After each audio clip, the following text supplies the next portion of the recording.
Hi, I'm the Free American Thinker, and I wanted to talk to you today about something that is really positive and is a great thought, and it's so simple and easy to understand, but so powerful at the same time, and can really put things into perspective. And that is the simple fact that your future self, God, your friends, your family, whether they've passed on, they passed away, or maybe them in the future, as well as the angels and all the other beings of love and light in this universe, we all want to see the best for everybody. And we want to live in an infinite universe of love and light, and we want the best to happen. We do not want to see poverty. We do not want to see hunger. We do not want to see people on drugs. We do not want to see people murdering and killing each other. We want to see people interacting in a positive kingdom of love and light. And that's the wind in your sails, essentially. And when you understand that there is your future self, because all of time exists forever, infinitely, you understand that the you at age 50 or 70 exists.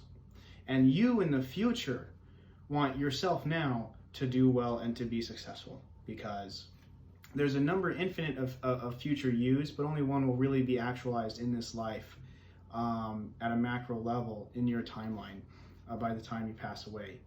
And the positive yous in the future want you to succeed, and they want you to hit that timeline. They want you to grow and develop, and everyone else does.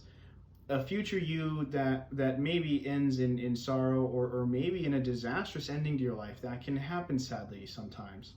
Those timelines do not want to see you actually exist in them. The future ones win out. The positive timelines always win out. They always trump and surpass all of the negative maliciousness that can exist in one's life. The positive entities of this world want to see you succeed and want you to develop and grow as a person infinitely towards the light, towards God, and towards a great positive future. It can be hard to understand, and it can be that of sadness or even that of anger sometimes, and frustration, why things are the way they are in this world. And at the same time, there's only so much you can do in this life. This world is a fallen world. This world needs work and repair and healing, and that frankly takes a long time. And you're not going to get it in one lifetime, and neither am I, and no one else is. That is God's prerogative. What is asked of us, though, is to develop a communication and a connection with God, and through consciousness and love and light, and to do the best work that we can within reason in this lifetime on this planet, given the constraints. And there's many constraints in this really dense world. In the static matrix that we live in, gravity, friction, these are all constraints. Intellect, how much we are able to think with these small little computer brains that interface with our consciousness, or vice versa. And your future you wants the best for you.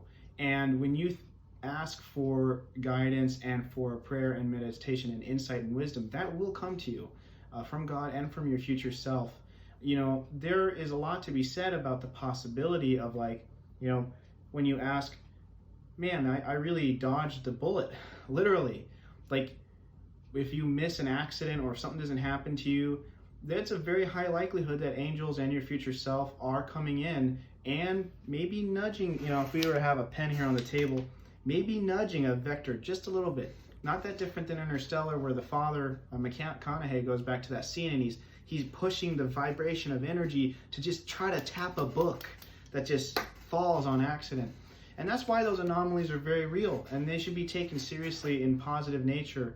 When someone hears something, or when something maybe causes them a movement in their thought or their emotion, maybe I shouldn't do that, or maybe I shouldn't get in the car, or maybe I shouldn't do this drug, or maybe I shouldn't develop a relationship with this person, or maybe I should go to college, or maybe I shouldn't go to college, maybe I should start my own business, maybe it's not the right thing for the money. A lot of these feelings that we have are really probably very likely, at least a number of them, from you in the future and other people that want to help push and see you in a positive light. And that should be encouraging, and it should be taken seriously as a very potential reality in your life. because only positive benefits can happen from taking this information and thinking about it. God bless. The future is inside of you.